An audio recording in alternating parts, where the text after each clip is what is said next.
یہ شادی ایک کانٹریکٹ ہے۔ آپ اس طرح بار بار میرے قریب نہیں آ سکتے۔ ہاں تھی، لیکن یہ سرد راتیں اور حسن کی دیوی میرے ساتھ ہو تو میں بتاؤ کیسے خود پر کنٹرول کروں۔ تم اپنی بات سے مکر رہے ہو۔ بہتر ہے میرا ہاتھ چھوڑو اور اس کمرے سے نکل جاؤ۔ جب مجھے لگے گا اب تمہاری ضرورت نہیں ہے تو تمہیں چھوڑ دوں گی۔ تمہاری اوقات ہی کیا ہے جو اس طرح مجھے ہاتھ لگا رہے ہو؟ اپنی حد میں رہو۔ حد کیا ہوتی ہے یہ آپ کو میں آج بتاؤں گا۔ سانس بھی ٹھیک سے نہیں لے سکو گی۔ پناہ مانگو گی مجھ سے۔ وہ اس کے چہرے کے انتہائی قریب آتے وہ سیلے لہجے میں کہہ رہا تھا۔ وہ چہرے پر تیوری چڑھائے اسے دیکھ رہی تھی، لیکن اس کی گرفت اس کی کلائی پر اور سخت ہو گئی تھی اور اس کے نائٹ ڈریس کے سامنے اوپر کے بٹن کھول چکا تھا۔ شاہم، وہ چلائی، لیکن شاہم اسے بیڈ پر دھکا دیتا اس پر حاوی ہونے لگا تھا۔ وہ جم ٹرینر تھا، اس کا وجود بھاری تھا۔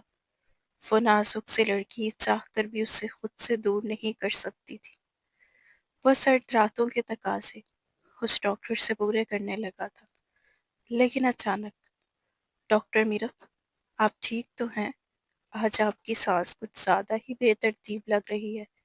لاشاری اپنے کرسی سے جھٹکے سے اٹھ کھڑا ہوا۔ اس کے لہجے میں ایک ٹرینر جیسی فطری تشویش کھنک رہی تھی۔ میرب عالمگیر نے جواب دینا چاہا، مگر الفاظ اس کے حلق میں پھنس گئے۔ وہ عبید کے دفتر کے دروازے کی چوکھٹ سے ٹیک لگائے کھڑی تھی، ایک ہاتھ دروازے کے ہینڈل پر اور دوسرا اپنے سینے پر۔ اس کا پورا وجود پسینے میں شرابور تھا۔ گہرے سرمئی رنگ کا ٹریک سوٹ جگہ جگہ سے بھیگ چکا تھا، جبکہ پیشانی سے بہنے والا پسینہ اس کی آنکھوں میں چبھ رہا تھا۔ اس نے ایک لمبا اور بھاری سانس لیا اور لڑکڑاتے قدموں کے ساتھ اندر داخل ہوئی۔ پانی، وہ بمشکل بول پائی۔ عبید نے فوراً میز پر رکھی پانی کی بوتل اس کی طرف بڑھا دی۔ میر اپنے کامتے ہاتھ اس سے بوتل تھامی اور ایک ہی سانس میں آدھی خالی کر دی۔ ٹھنڈے پانی نے جیسے اس کے جلتے وجود میں زندگی کی ایک تازہ لہر دوڑا دی۔ وہ وہیں عبید کی میز کے سامنے رکھی وزٹر چہرے پر تقریباً گرنے کے انداز میں بیٹھ گئی تھی۔ عبید اب بھی کھڑا اسے دیکھ رہا تھا۔ 6 فٹ قد، کثرتی بدن، بازوں کی ابری ہوئی مچھلیاں ہاف آستین کی ٹی شرٹ میں بھی نمایاں، مگر اس لمحے اس کے چہرے پر صرف الجھن اور تشویش تھی۔ میں نے آپ کو منع کیا تھا ڈاکٹر صاحبہ کہ آج کارڈیو کم کیجیے گا۔ آپ پچھلے 3 دن سے بہت سخت روٹین فالو کر رہی ہیں۔ عبید اپنی کرسی پر واپس بیٹھتے ہوئے بولا۔ اس کے سامنے میز پر جم کے نئے آلات کی کیٹلاگ کھلا پڑا تھا اور کیلکولیٹر پر کچھ بڑے ہندسے درج تھے جنہیں وہ میرے کے آنے سے پہلے حسرت سے دیکھ رہا تھا۔ میرے اپنے ٹیشو پیپر سے اپنا چہرہ صاف کیا۔ اس کی سانسیں اب کچھ بحال ہو رہی تھی، لیکن دل کی دھڑکن ابھی بھی تیز تھی۔ یہ دھڑکن ایکسرسائز کی وجہ سے نہیں، بلکہ اس بات کی وجہ سے تھی جو وہ اب کرنے والی تھی۔ میں ٹھیک ہوں ولید۔ اس کی آواز میں اب ایک بار پھر ڈاکٹر والا ٹھہراؤ لوٹ آیا تھا۔ بس آج کچھ ذہنی دباؤ تھا۔ اسے ٹریڈ پر مل پر نکالنے کی کوشش کر رہی تھی۔ ورک آؤٹ بہترین تھراپی ہے، لیکن حد میں رہ کر۔ عبید نے پروفیشنل انداز میں مسکراتے ہوئے جواب دیا۔ ویسے آپ آج میرے آفس کیسے؟ کوئی شکایت ہے اسٹاف سے یا ڈائٹ پلان میں تبدیلی کروانی ہے؟ میرا اپنی ایک گہری نظر عبید کے چھوٹے سے دفتر پر ڈالی۔ دیواروں کا پینٹ جگہ جگہ سے اکھڑ رہا تھا۔ ایک پرانا اے سی جو ٹھنڈک کم اور شور زیادہ دیتا تھا، اور میز پر بکھرے ہوئے کاغذات جو صاف بتا رہے تھے کہ عبید کے حالات کتنے سخت ہیں۔ نہیں، کوئی شکایت نہیں ہے، میرے اپنے سنجیدگی سے کہا، اور اس کی نگاہیں عبید کی آنکھوں میں ٹھہر گئی۔ بات دراصل یہ ہے ولید کہ میں یہاں ایک بزنس ڈیل کے لیے آئی ہوں۔ عبید نے حیرت سے بھویں اٹھائے۔ Business deal? ڈاکٹر صاحبہ میں ایک جم ٹرینر ہوں اور آپ شہر کی مانی ہوئی گائناکالوجسٹ۔ ہمارے درمیان کون سا بزنس ہو سکتا ہے؟ کیا آپ اسپتال میں کوئی فٹنس سینٹر کھولنا چاہ رہی ہیں؟ نہیں، میرے اپنے نفی میں سر ہلایا۔ اس نے اپنی مٹھی بھینجی، ہمت مجتمع کی اور سیدھا عبید کی آنکھوں میں دیکھ کر کہا، میرے پاس آپ کے لیے ایک آفر ہے، ایک ایسی آفر جو آپ کی یہ حسن میز پر پڑے کیٹلاگ کی طرف اشارہ کیا، یہ ساری مشکلات حل کر سکتی ہے۔ عبید فوراً چکنا ہو گیا، کیسی آفر؟ میں آپ کو 10 لاکھ روپے دوں گی نقد، ابھی اور اسی وقت۔ کمرے میں اچانک خاموشی چھا گئی۔ عبید کی آنکھیں حیرت سے پھیل گئی۔ 10 لاکھ؟ یہ وہی رقم تھی جس کی اسے اپنی جم کی ملحقہ جگہ خریدنے اور اسے ایکسٹینڈ کرنے کے لیے شد ضرورت تھی۔ وہ پچھلے 6 ماہ سے بینکوں کے چکر لگا لگا کر تھک چکا تھا، لیکن لون منظور نہیں ہوا تھا۔ 10 لاکھ؟ عبید نے دہرایا، جیسے اسے یقین نہیں آ رہا کس چیز کے بدلے۔ آپ کو مجھ سے کیا چاہیے؟ کوئی غیر قانونی کام تو نہیں؟ اس کا چہرہ ایک دم محتاط ہو گیا۔ میرب کے لبوں پر ایک ہلکی مگر تلخ مسکراہٹ ابھری۔ غیر قانونی نہیں ولید، لیکن شاید غیر روایتی ضرور ہے۔ وہ تھوڑا آگے کو جھکی۔ مجھے آپ سے شادی کرنی ہے ولید۔ عبید کو لگا جیسے اس کے کانوں نے دھوکہ کھایا ہو۔ وہ اپنی کرسی کی پشت سے جا لگا۔ اس کے منہ سے بے اختیار ایک ہنسی نکل گئی، وہ ہنسی جو شدید حیرت اور جھٹکے کے رد عمل میں نکلتی ہے۔ میرے پاس آپ کے لیے ایک آفر ہے، ایسی آفر جو آپ کی یہ، اس نے میز پر پڑے کیٹلاگ کی طرف اشارہ کیا، یہ ساری مشکلات حل کر سکتی ہے۔ عبید فوراً چوکنا ہو گیا، کیسی آفر؟ میں آپ کو 10 لاکھ روپے دوں گی نقد، ابھی اور اسی وقت۔ کمرے میں ایک لمحے کو خاموشی چھا گئی۔ عبید کی آنکھیں حیرت سے پھیل گئی۔ 10 لاکھ یہ وہی رقم تھی جس کی اسے اپنے جم کے ساتھ ملحقہ جگہ خریدنے اور اسے ایکسٹینڈ کرنے کے لیے اشد ضرورت تھی۔ وہ پچھلے 6 ماہ سے بینکوں کے چکر لگا لگا کر تھک چکا تھا، مگر لون منظور ہونے کا نام نہیں لے رہا تھا۔ 10 لاکھ؟ عبید نے جیسے یقین نہ آنے پر دہرایا، کس چیز کے بدلے؟ آپ کو مجھ سے کیا چاہیے؟ کوئی غیر قانونی کام تو نہیں؟ اس کا لہجہ محتاط اور سنجیدہ ہو گیا۔ میرے اب کے لبوں پر ہلکی سی تلخ مسکراہٹ ابھری۔ غیر قانونی نہیں، لیکن شاید غیر روایتی ضرور ہے۔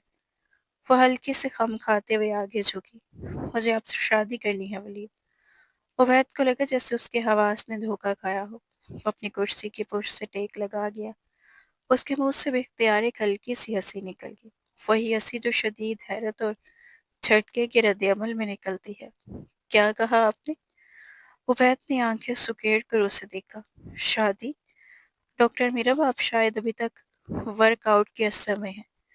آپ کو کچھ جوس یا گلوکوز؟ میں پورے ہوش و حواس میں ہوں عبید لاشاری، میرے اپنے کاٹ تار اور قطعی لہجے میں کہا۔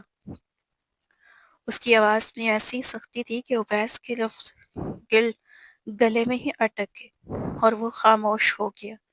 وہ ایک پل کے لیے رکی، پھر گہرا سانس بھرا۔ مجھے ایک شوہر کی ضرورت ہے، اور اس سے بھی زیادہ مجھے ایک باپ کی ضرورت ہے، میرے ہونے والے بچے کے لیے۔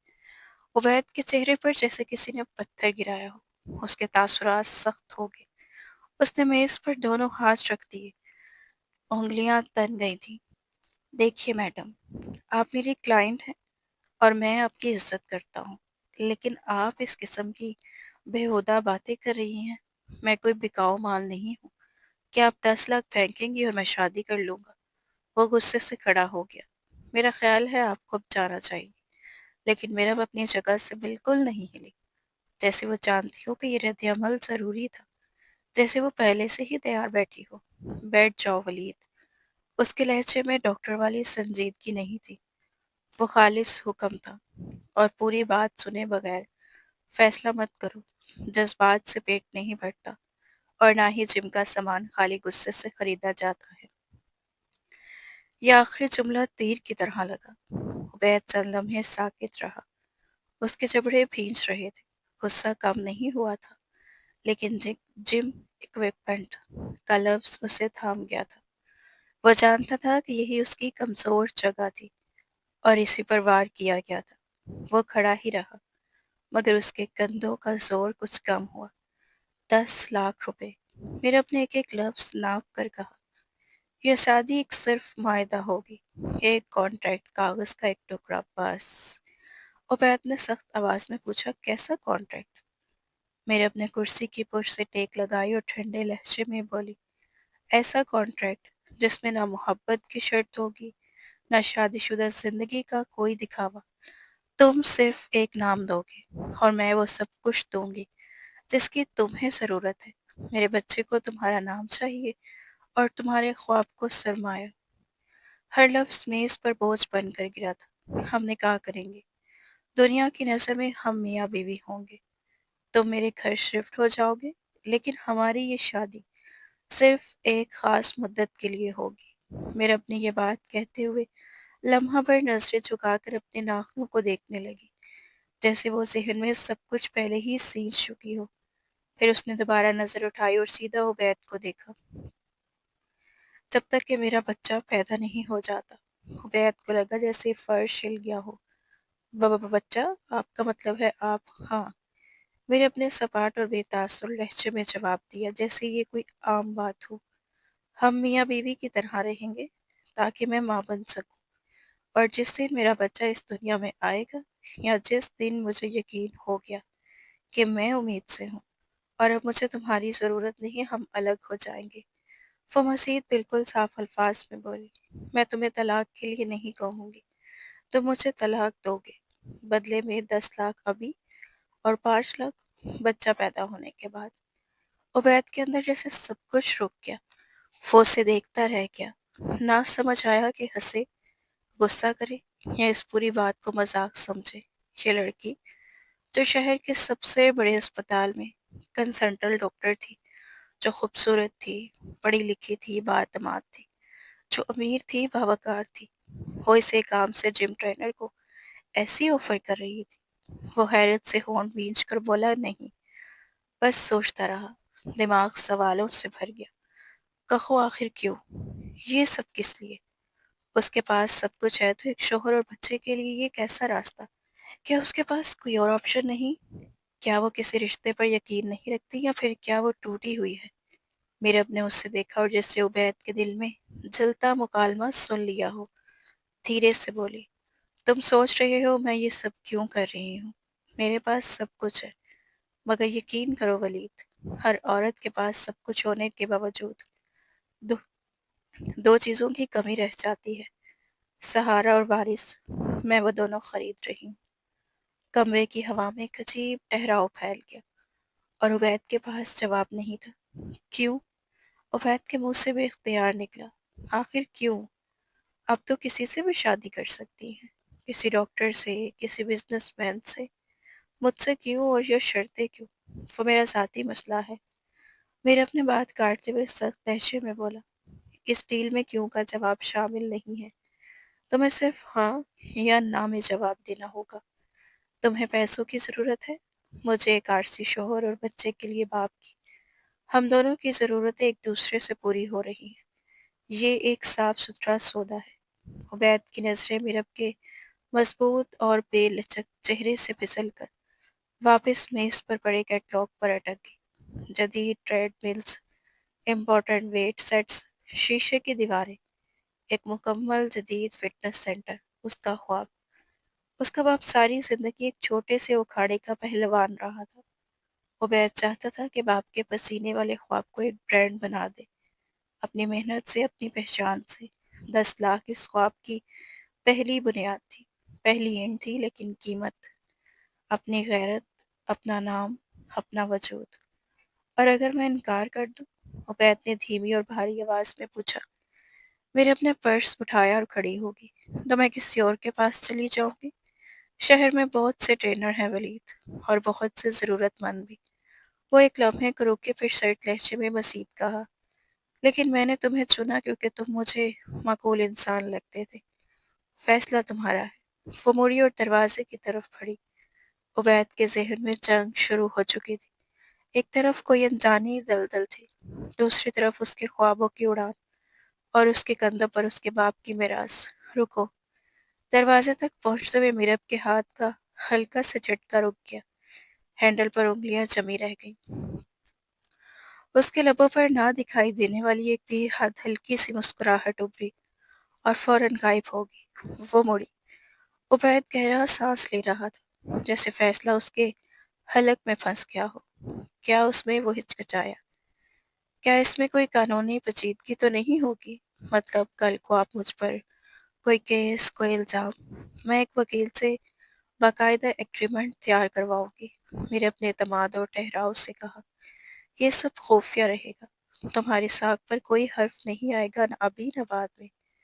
عبید نے چند لمحے اس کے چہرے کو دیکھا، جہاں اب تھکن کی جگہ عجیب سی امید نے لے لی تھی۔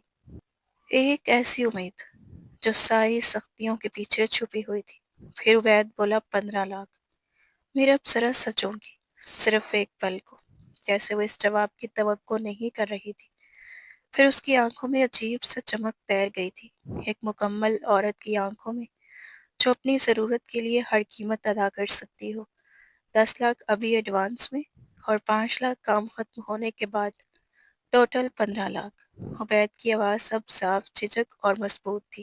اگر آپ کو میری جینیٹکس اور میری صحت پر اتنا بھروسہ ہے کہ آپ مجھے اپنے بچے کا باپ بنانا چاہتی ہے، تو میری قیمت بھی میری مرضی کی ہوگی۔ اس کے لہجے میں اب وہی روکھا پن نہیں تھا۔ وہ ایک ٹرینر نہیں، نیگو وہ ایک ٹرینر نہیں، ایک نیگوشیٹر بن چکا تھا۔ اس کی آنکھوں میں اب بزنس مین والی چمک تھی، وہ چمک جو صرف دو چیزوں سے آتی ہے، فائدہ اور موقع۔ میرے اپنے اسے 2 سیکنڈ تک ٹکراؤ والی نظروں سے دیکھا، جیسے وہ یہ اندازہ لگا رہی ہو کہ عبید اپنے فیصلے پر قائم رہ سکتا ہے یا نہیں۔ پھر اس نے اپنا ہاتھ آگے بڑھا دیا۔ منظور ہے 15 لاکھ۔ عبید نے اس کے نرم اور نازک ہاتھ کو اپنے سخت اور کھردرے ہاتھ میں تھاما۔ یہ مسافہ کسی تعلق یا جذبے کا آغاز نہیں تھا، یہ ایک سودے کی مہر تھی، ایک لکیر کھینچنے جیسا لمحہ۔ اس شام میرے گھر آ جانا، وہاں وکیل اور مولوی دونوں ہوں گے۔ میرے اپنے ہاتھ واپس کھینچتے ہوئے کہا۔ اس کے لہجے میں فیصلہ اور کنٹرول دونوں تھے۔ اور ہاں، جم کے لیے نئی اکوپمنٹ آرڈر کر دو۔ یہ جملہ کسی طنز جیسا نہیں تھا، یہ صرف حقیقت تھی۔ سودا مکمل تھا۔ میرا اب کمرے سے نکلی، دروازہ بند ہوا تو کمرے میں صرف خاموشی رہ گئی، اور عبید اپنی جگہ کھڑا رہ گیا، اپنے ہاتھ کو دیکھتا ہوا جہاں ابھی ابھی اس نے اپنی آزادی کا سودا کیا تھا، یا شاید اپنے خواب کو خریدنے کا پہلا قدم اٹھایا تھا۔ دونوں سچ تھے۔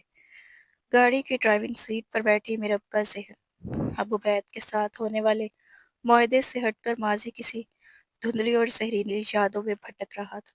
اس کی انگلیاں اسٹیئرنگ وہیل پر جمی ہوئی تھی، گرفت اتنی سخت تھی جیسے کوئی اسے چھیننے آ رہا ہو، بالکل اسی وقت کی طرح جب 6 ماہ پہلے زندگی نے اس کی گرفت سے سب کچھ چھین لینے کی کوشش کی تھی۔ 6 ماہ پہلے ماضی کے دروازے نے آہستہ سے چڑچڑاتے ہوئے کھلنا شروع کیا۔ ڈیڈ پلیز، آپ پھر سے وہی بورنگ بزنس باتیں کرنے بیٹھے ہیں۔ میں نے کہا نا، مجھے ان بیلنس شیٹس کی سمجھ نہیں آتی، اور نہ ہی مجھے کوئی شوق ہے۔ میرے اپنے بیزاری سے کافی کا مگ ٹیبل پر رکھا اور اپنا آئی فون ہاتھ میں لے کر مگن ہو گئی۔ سامنے صوفے پر عالمگیر صدیقی بیٹھے تھے، جن کے چہرے پر شفقت کے ساتھ ساتھ ایک گہری فکر مندی بھی عیاں تھی۔ وہ ملک کے ٹاپ بزنس ٹائکون تھے، لیکن اپنی اکلوتی بیٹی کے سامنے وہ محض ایک بے بس باپ لگ رہے تھے۔ بیٹا، یہ امپائر میں نے ہوا میں نہیں کھڑا کیا، یہ تمہاری ذمہ داری ہے۔ میں ہمیشہ نہیں رہوں گا۔ میرب، تمہیں کبھی نہ کبھی سنجیدہ ہونا پڑے گا۔ عالمگیر صاحب نے نرمی سے سمجھانے کی کوشش کی، لیکن ان کے لہجے میں اب بھی سنجیدہ دباؤ تھا۔ میرے اپنے لاپرواہی سے کندھے اچکائے۔ آپ کہیں نہیں جا رہے ڈیڈ، اور ویسے بھی حیات انکل ہے نا، وہ سب سنبھال لیتے ہیں، تو مجھے کیوں سر کھپانا؟ میں ڈاکٹر بن رہی ہوں، میرا کام لوگوں کی جان بچانا ہے، فائلے میں سر کھپانا نہیں۔ حیات صرف ایک ملازم ہے میرے، چاہے کتنا ہی وفادار کیوں نہ ہو، مالک تم ہو۔ عالمگیر صاحب کچھ اور کہنا چاہتے تھے کہ اچانک ان کے چہرے پر شدید قرب کے تاثرات ابھرے۔ انہوں نے اپنا بایاں ہاتھ سینے پر رکھا، سانس پھنس گئی۔ ڈیڈ، میرب کی نظر فون سے ہٹ کر باپ پر پڑی تو وہ گھبرا کر کھڑی ہوگی۔ ڈیڈ، کیا ہوا؟ لیکن عالمگیر صدیقی کچھ بول نہ سکے۔ وہ بھاری وجود کے ساتھ صوفے پر لڑک گئے۔ اس رات صدیقی ولا میں قیامت ٹوٹ پڑی۔ ہسپتال کی ایمرجنسی میں ڈاکٹروں کی بھاگ دوڑ، اور پھر وہ ڈاکٹر کی معذرت جس نے میرب عالمگیر کی دنیا میں ہمیشہ کے لیے خاموشی بھر دی۔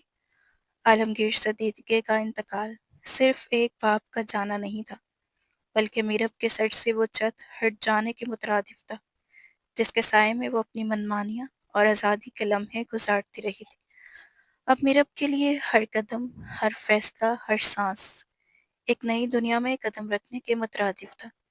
تدفین اور سوگ کے ابتدائی دن کسی ڈراؤنے خواب کی طرح گزرے۔ گھر میں لوگوں کا تانتا بندھا ہوا تھا، لیکن میرب کے لیے وہ سب اجنبی لگ رہے تھے۔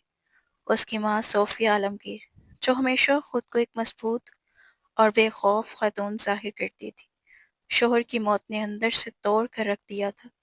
ایک مہینہ گزر گیا۔ کاروباری معاملات حیات ہمدانی سنبھال رہے تھے، جو عالمگیر صاحب کے رائٹ ہینڈ اور کمپنی کے سی او تھے۔ میرے ابھی تک صدمے کے بوجھ تلے دبی ہوئی تھی کہ وکیل مسٹر جمشید کی آمد نے ایک نیا طوفان کھڑا کر دیا۔ صدیقی ولا کی وسیع و عریض لائبریری میں موت جیسی خاموشی چھائی ہوئی تھی۔ صوفیہ بیگم کرسی پر سر جھکائے بیٹھی تھی، آنکھیں سوجی ہوئی تھیں اور چہرے پر دن رات کے غم کے آثار نمایاں تھے۔ میرب کھڑکی کے پاس کھڑی باہر لان کو دیکھ رہی تھی۔ چہرے پر وہی پرانا تکبر تو تھا، لیکن آنکھوں میں ویرانی اور خالی پن نمایاں تھا۔ سامنے میز کے پار مسٹر جمشید کاغذات پر بکھیر رہے تھے۔ مس میرب، پلیز تشریف رکھیں، یہ معاملہ بہت اہم ہے۔ وکیل کی آواز میں سنجیدگی اور وزن دونوں تھے۔ میرب مڑی اور ناگواری کے ساتھ کرسی پر بیٹھ گئی۔ جلدی کیجیے مسٹر جمشید، مجھے ہسپتال جانا ہے۔ ڈیڈ کے جانے کا مطلب یہ نہیں کہ دنیا رک گئی ہے۔ مسٹر جمشید نے گلا صاف کیا، ہینک کو ٹھیک کرتے ہوئے کہا، عالمگیر صاحب نے اپنی وصیت میں اپنے تمام منقولہ اور غیر منقولہ جائیداد، بزنس امپائر، بینک بیلنس اور گھر، سب کچھ درج کیا ہے، تو اس میں نیا کیا ہے؟ میں اکلوتی وارث ہوں، سب میرا اور موم کا ہے۔ میرے اپنے سپاٹ اور بے پرواہ لہجے میں کہا، یہی وہ بات ہے جہاں پیچیدگی ہے۔ مسٹر جمشید نے دوبارہ اینک درست کی اور آنکھوں میں سنجیدگی بھری۔ عالمگیر صاحب جانتے تھے کہ آپ بزنس میں دلچسپی نہیں رکھتی اور نہ ہی فی الحال اسے سنبھالنے کی اہل ہے، اس لیے انہوں نے جائیداد کی منتقلی کو ایک شرط کے ساتھ مشروط کیا ہے۔ میرب کے پیشانی پر بل پڑ گئے، دل زور سے دھڑکنے لگا۔ وہ محسوس کر رہی تھی کہ یہ صرف قانونی بات نہیں، بلکہ ایک ایسا امتحان ہے جو اسے اپنے باپ کے خواب، اپنی ذمہ داری اور اپنی خود مختاری کے بیچ توازن قائم کرنے پر مجبور کرے گا۔ شرط؟ کیسی شرط؟ میرب کے لہجے میں حیرت اور غصہ دونوں جھلک رہے تھے۔ وصیت کے مطابق، مسٹر جمشید نے کاغذ نے پڑھا، ہر لفظ کی سنگینی کمرے میں گونج رہی تھی۔ میری بیٹی میرب عالمگیر میری جائیداد کی مکمل وارث تبھی قرار پائے گی جب وہ شادی کر لے گی اور ایک بچہ پیدا ہو جائے گا جو اس خاندان کا اگلا وارث بنے گا۔ کمرے میں جیسے سناٹا چھا گیا۔ میرب کو لگا کہ اس نے غلط سنا ہے، دماغ ہلکا سا گھوم گیا۔ کیا بکواس ہے یہ؟ وہ اپنی نشست سے اچھل پڑی۔ یہ کیا مذاق ہے؟ یہ مذاق نہیں ہے بیٹا، صوفیہ بیگم نے دھیمی مگر پختہ آواز میں کہا۔ تیرے ڈیڈ ہمیشہ کہتے تھے کہ میرب کو زندگی کی سنجیدگی کا احساس تبھی ہوگا جب وہ اپنا گھر بسائے گی۔ وہ چاہتے تھے کہ ان کی نسل آگے بڑھے اور ان کی محنت ضائع نہ ہو۔ نسل آگے بڑھے؟ میرب نے چلایا، آنکھیں نم لیکن غصے میں چمکدار۔ میں کوئی افزائش نسل کی مشین ہوں؟ ڈیڈ ایسا کیسے کر سکتے ہیں؟ یہ میری زندگی ہے، میں طے کروں گی کہ مجھے کب شادی کرنی ہے اور کب بچہ پیدا کرنا ہے۔ وہ مرنے کے بعد بھی میری زندگی کنٹرول کرنا چاہتی ہیں۔ میرب، زبان سنبھال کر بات کرو اور اپنے باپ کے بارے میں۔ صوفیہ بیگم نے پہلی بار سختی دکھائی، لہجہ اتنا سنجیدہ کہ میرب ایک لمحے کے لیے رک گئی۔ میں سچ کہہ رہی ہوں موم۔ میرب نے میز پر ہاتھ مارا،